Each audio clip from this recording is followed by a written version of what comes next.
ये कहानी है बिहार के बक्सर डिस्ट्रिक्ट की। रमाकांत जी नाम के एक पंडित अपनी बीवी और 2 बच्चों के साथ एक छोटे से गांव में रहा करते थे। वे एक साधारण और गरीब व्यक्ति थे जिनका हमेशा से सपना था कि वो गांव में अपनी जमीन का घर लेके रह सके। रमाकांत जी का एक बेटा आर्मी में भर्ती हो जाता है और धीरे धीरे उनके घर में पैसे आने लगते हैं। वे लोग डिसीजन लेते हैं कि अब इस झोपड़ के घर में रहने से अच्छा है हम अपना मकान लेके गाँव में रहे। अब गाँव में एक ब्रिटिश के जमाने का घर था जो खाली पड़ा हुआ था। रमाकांत जी ने उस घर के मालिक से जाके बात की और उनकी डील कुछ पैसों में फिक्स हो गई। रमाकांत जी, उनकी बीवी और उनका एक बेटा अब फाइनली अपने पक्के मकान के घर में जा सकते थे। खरीदने से पहले उन्होंने आसपास किसी को उस घर के बारे में नहीं पूछा और गांव वाले भी बस इतना जानते थे कि घर बहुत सालों से खाली पड़ा हुआ। उस घर के बरामदे में एक बहुत ही बड़ा पीपल का पेड़ था।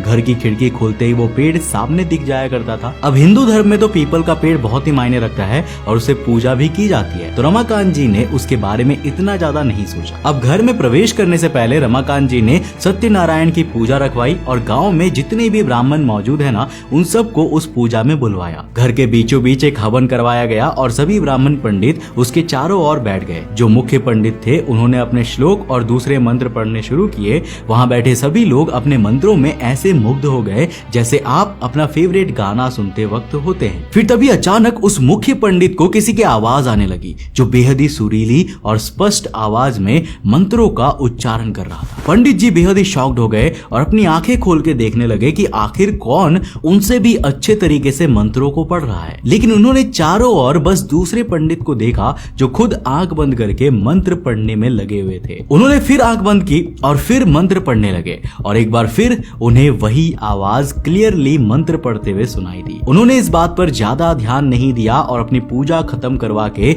सब अपने अपने घर चले गए। अब रमाकांत जी का एक बेटा तो आर्मी में चला गया और घर में सिर्फ वो, उनकी बीवी और उनका एक और बेटा रहने लगे। रमाकांत जी के घर पर प्याज और लहसुन से सब्जियां बना करती थी। अक्सर ही बहुत से ब्राह्मण घरों में प्याज और लहसुन नहीं बनाए जाते थे। एक दिन जब किचन में रमाकांत जी की बीवी सब्जी बना रही थी तब उन्हें पीछे से एक आवाज आती है, इस घर में प्याज और लहसुन नहीं बनेगा। उनकी बीवी डर के मारे पीछे मुड़ती है लेकिन उन्हें कोई भी नहीं दिखता। उन्हें लगता है कि उनके कान बज रहे हैं और वो दोबारा अपने काम में व्यस्त हो जाती है। फिर एक बार फिर से वही आवाज आती है, मैंने कहा ना इस घर में लहसुन प्याज नहीं बनेगा। अब रमाकांत जी की बीवी डर के मारे घर से बाहर भाग जाती है और जब तक उनका पति और बेटा घर नहीं आते तब तक बाहर ही बैठे रहती है। शाम को जब रमाकांत जी घर आते हैं तो अपनी बीवी को बाहर बैठा देख चौंक जाते हैं। उनकी बीवी उन्हें बताती है कि घर के अंदर से ऐसी ऐसी आवाजें आ रही है। रमाकांत जी हंसते हुए घर में जाते हैं और अपनी बीवी से कहते हैं कि कहाँ आवाज आ रही है, तुमने जरूर बाहर से कुछ सुना होगा। लेकिन उनकी बीवी नहीं मानती और कड़े तरीके से रमाकांत जी से कह देती है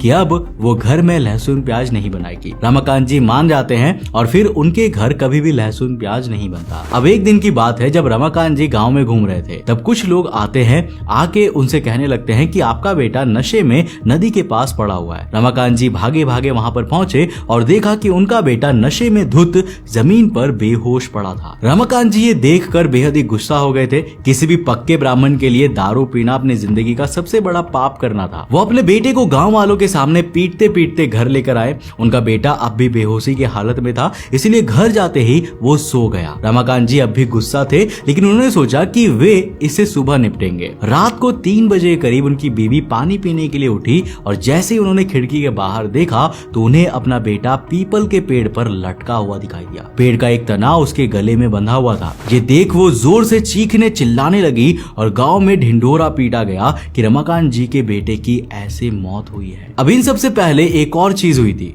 घर में प्रवेश करने के बाद रमाकांत जी और उनके साथ एक और उपाध्याय जी एक मंदिर गए थे और वहां पर उन्हें एक साधु दिखाई दिया था। वो साधु गांव में नए नजर आ रहे थे। वे दोनों उस साधु के पास जाकर उन्हें प्रणाम करने लगे।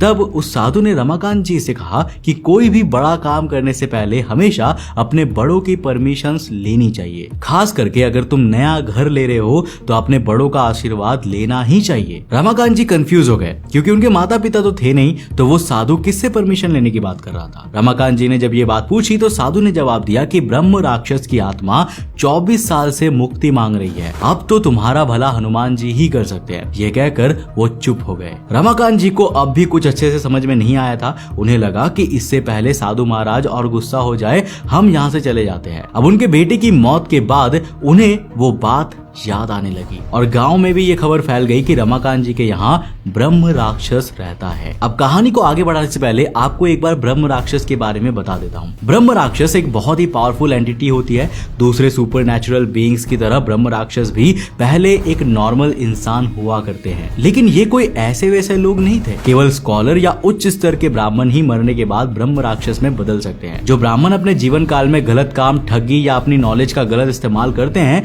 वो आगे जाकर ब्रह्म राक्षस में बदल जाते हैं। ब्रह्म राक्षसों को खत्म करना लगभग नामुमकिन होता है। वैसे तो ये बेहद ही शांत होते हैं, लेकिन अगर उन्हें किसी पर गुस्सा आ गया तो उनके प्रकोप से बच पाना इम्पॉसिबल होता है। कई जगहों पर ब्रह्म राक्षसों की पूजा की जाती है। कहा जाता है कि वो वरदान भी दे सकते हैं। क्योंकि ये ब्रह्म राक्षस अपनी जिंदगी में स्कॉलर ब्राह्मण रह चुके हैं, इसीलिए उन्हें मंत्र और श्लोक किसी भी पंडित से ज्यादा अच्छे से आते हैं। अगर आप उनके सामने मंत्र पढ़ेंगे तो वो आपसे भी अच्छे तरीके से उन मंत्रों को पढ़ने लगेंगे। ब्रह्म राक्षस अपनी मर्जी के मालिक होते हैं। कहा जाता है कि वो अक्सर ही पीपल के पेड़ पर रहते हैं। अब एक तरीका भी है जिससे ये पता लगाया जा सकता है कि उस पीपल के पेड़ पर ब्रह्म राक्षस है या नहीं। अगर कोई पीपल का पेड़ नीचे से हरा भरा है और ऊपर से उसके तने सूखे हुए हैं, तो ये कहा जाता है कि वहाँ ब्रह्म राक्षस का वास है। ब्रह्म राक्षस करीब 7 फीट तक लंबे होते हैं। उनके 2 सींग निकले हुए होते हैं। उनके पास हमेशा एक जनेऊ होता है जो हर ब्राह्मण पहनते हैं। उनके सर पे टीका भी लगा हुआ होता है। अब रमाकांत जी समझ गए थे कि उनके घर में भी ब्रह्म राक्षस का निवास है। वो भागे भागे उस साधु के पास गए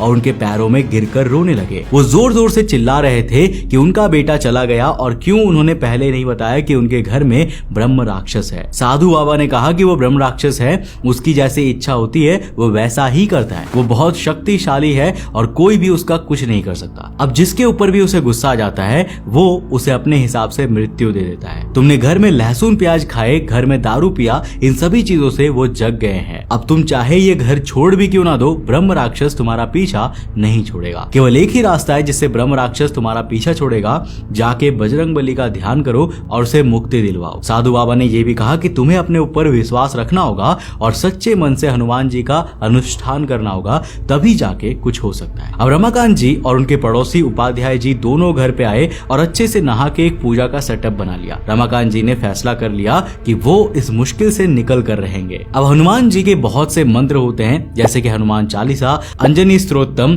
और हनुमान कवच। जरूरी था कि रमाकांत जी लगातार इन मंत्रों को पढ़ते रहे और चाहे कुछ भी हो जाए रुके नहीं। रमाकांत जी इन श्लोक्स और मंत्रों को पढ़ना शुरू कर देते हैं और जैसे ही उन्होंने शुरू किया, पीपल के पेड़ से भी सेम श्लोकों की आवाज आने लगी। शुरुआत में तो वो बेहद ही डर गए थे, लेकिन हार नहीं मानते हुए उन्होंने अपने मंत्रों का उच्चारण रुकने नहीं दिया। ऐसा लग रहा था कि ब्रह्म राक्षस रमाकांत जी का डिटर्मिनेशन और दृढ़ निश्चय देख रहा है। रमाकांत जी ने हार नहीं मानी और इसी तरह 107 दिनों तक रोज ये मंत्र और श्लोक पढ़ते चले गए। 108वें दिन जब वो मंत्र पढ़ रहे थे, तब उन्हें लगा कि कोई उनके पीछे खड़ा है। जैसे ही वो मुड़े, उनके सामने साक्षात ब्रह्म राक्षस बैठा हुआ था। उसने एकदम शुद्ध संस्कृत में रमाकांत जी से कुछ कहा और रमाकांत जी वहीं बेहोश हो गए। अब रमाकांत जी समझ नहीं पा रहे थे कि आखिर क्यों उस ब्रह्म राक्षस ने उस वक्त उन्हें दर्शन दिए। ये सोचते सोचते ही वो सो गए। अब अचानक रात में उनकी आंखें खुली और उनके अंदर से कुछ फील हुआ कि उन्हें पीपल के पेड़ के सामने